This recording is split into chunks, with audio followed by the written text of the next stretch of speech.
ಪ್ರಜ್ವಲ್ ರೇವಣ್ಣ ಬಂಧನವಾಗಿ ಬರೋಬ್ಬರಿ 1 ವರ್ಷ ಆಯಿತು. 1 ವರ್ಷ ಕಳೆದ ಬಂದರೂ ಕೂಡ ಪ್ರಜ್ವಲ್ ರೇವಣ್ಣಗೆ ಬಿಡುಗಡೆ ಭಾಗ್ಯ ಮಾತ್ರ ಇನ್ನೂ ಇಲ್ಲ.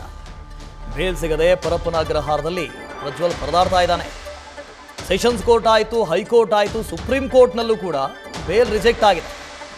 ಟ್ರಯಲ್ ತಲೆನೋವಿನಲ್ಲಿ ಮಾಜಿ ಸಂಸದ ಪ್ರಜ್ವಲ್ ರೇವಣ್ಣ ಇದ್ದಾನೆ.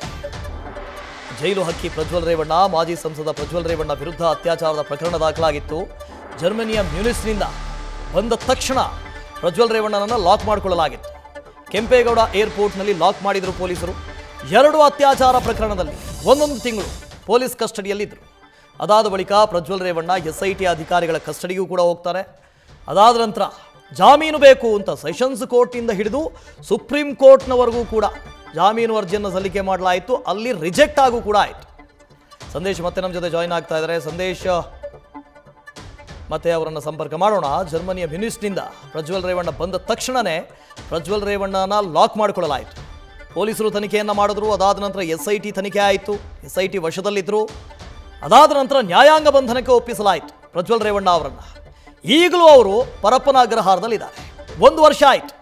ಎಲ್ರಿಗೂ ಜಾಮೀನು ಸಿಕ್ತು. ಪ್ರಜ್ವಲ್ ರೇವಣ್ಣ ಮಾತ್ರ ಈ ಕ್ಷಣಕ್ಕೂ ಅದೇ ಪರಪ್ಪನ ಅಗ್ರಹಾರ ಜೈಲಿನಲ್ಲಿ ಮುದ್ದೆ ಮುರಿತಾ ಇದ್ದಾರೆ. ಸೆಷನ್ಸ್ ಕೋರ್ಟ್ಗೆ ಹೋದರು, ಜಾಮೀನು ಅರ್ಜಿ ರಿಜೆಕ್ಟ್ ಆಯಿತು. ಹೈಕೋರ್ಟ್ಗೆ ಹೋದರು, ಅಲ್ಲೂ ಕೂಡ ರಿಜೆಕ್ಟ್ ಆಯಿತು. ಸುಪ್ರೀಂ ಕೋರ್ಟ್ಗೆ ಹೋದರು, ಅಲ್ಲೂ ಕೂಡ ರಿಜೆಕ್ಟ್ ಆಯಿತು. ಇನ್ನು ಮುಂದೆ ಏನು? ಮುಂದೆ ಟ್ರಯಲ್ ಎದುರಿಸಬೇಕು ಅಷ್ಟೇ. ಮಾಡಿದ ಪಾಪ, ಮಾಡಿದ ಕರ್ಮ ಏನು ಹೇಳ್ತೀರಿ? ಅತ್ಯಾಚಾರ ಪ್ರಕರಣ, ಅತ್ಯಾಚಾರದ ಆರೋಪ ಇದೆ. ಸಂದೇಶ್ ಮತ್ತೆ ಜಾಯಿನ್ ಆಗ್ತಾ ಇದ್ದಾರೆ. ಸಂದೇಶ್, ಸೆಷನ್ಸ್ ಕೋರ್ಟ್ ಆಯಿತು, ಹೈಕೋರ್ಟ್ ಆಯಿತು, ಸುಪ್ರೀಂ ಕೋರ್ಟು ಆಯಿತು, ಎಲ್ಲ ಕಡೆ ಜಾಮೀನು ಅರ್ಜಿ ರಿಜೆಕ್ಟ್ ಆಯಿತು. ಮುಂದೇನು ಅಂತ ಪ್ರಜ್ವಲ್ ರೇವಣ್ಣ ಅವರ ಕತೆ? ವಾಸುದೇವ್, ಈ ತಿಂಗಳ 31ನೇ ತಾರೀಕಿಗೆ ಪ್ರಜ್ವಲ್ ರೇವಣ್ಣ ಅರೆಸ್ಟ್ ಆಗಿ 1 ವರ್ಷಗಳು ಸಂಪೂರ್ಣವಾಗುತ್ತೆ. ಅಂದ್ರೆ 1 ವರ್ಷ ಕಳೆದ್ರೂ ಕೂಡ ಇಲ್ಲಿವರೆಗೂ ಕೂಡ ಬಿಡುಗಡೆ ಭಾಗ್ಯ ಪ್ರಜ್ವಲ್ ರೇವಣ್ಣ ಅವರಿಗೆ ಸಿಕ್ಕಿಲ್ಲ. ಯಾಕಂದ್ರೆ ಈಗಾಗಲೇ ಸುಮಾರು 3 ಪ್ರಕರಣಗಳು ಕೂಡ ದಾಖಲಾಗಿತ್ತು. ಅಂದ್ರೆ ಮೊದಲಿಗೆ ಇವರು ಜರ್ಮನಿಯ ಮ್ಯೂನಿಚ್ಗೆ ಯಾವಾಗ ಕೇಸ್ ದಾಖಲಾಗುತ್ತೋ, ಕೇಸ್ ದಾಖಲಾದ ಬಳಿಕ ಮ್ಯೂನಿಚ್ಗೆ ಪರಾರಿಯಾಗಿರ್ತಾರೆ. ಅದಾದ ನಂತರ ಅವರು 31ನೇ ತಾರೀಕು ಕೆಂಪೇಗೌಡ ಏರ್ಪೋರ್ಟ್ಗೆ ಬಂದಂತ ಸಂದರ್ಭದಲ್ಲಿ ಅವರನ್ನ ಅಲ್ಲೇ ಅರೆಸ್ಟ್ ಮಾಡಲಾಗುತ್ತೆ. ಅಂದ್ರೆ ಏರ್ಪೋರ್ಟ್ ನಲ್ಲೇ ಅರೆಸ್ಟ್ ಮಾಡಲಾಗುತ್ತೆ.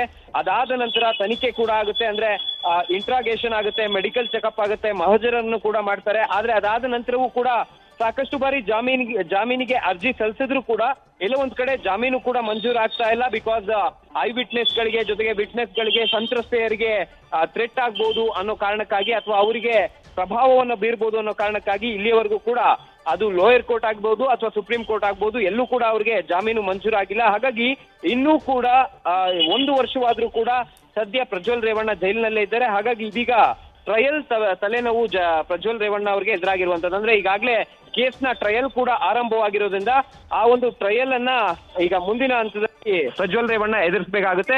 ಈಗ ಸದ್ಯ ಜನಪ್ರತಿನಿಧಿಗಳ ವಿಶೇಷ ನ್ಯಾಯಾಲಯದಲ್ಲಿ ಆ ಒಂದು ಟ್ರಯಲ್ ಕೂಡ ಈಗಾಗಲೇ ಆರಂಭವಾಗಿರೋದ್ರಿಂದ ಟ್ರಯಲ್ ಮುಗಿದ ನಂತರ ಮತ್ತೆ ಜಾಮೀನು ಅರ್ಜಿಯನ್ನ ಸಲ್ಲಿಕೆ ಮಾಡುವಂತ ಕೆಲಸವನ್ನ ಪ್ರಜ್ವಲ್ ರೇವಣ್ಣ ಮಾಡ್ಬೇಕಾಗುತ್ತೆ. ಅಂದ್ರೆ 3 ಕೇಸ್ನ ಟ್ರಯಲ್ ಮುಗಿದ ನಂತರ ಜಾಮೀನು ಅರ್ಜಿಯನ್ನ ಸಲ್ಲಿಕೆ ಮಾಡುವಂತ ಕೆಲಸವನ್ನ ಮಾಡ್ಬೇಕಾಗುತ್ತೆ. Vasudev, okay, thank you Sandesh. News First, ನಿರ್ಭೀತಿಯಿಂದ ನಿಮ್ಮ ಪರವಾಗಿ.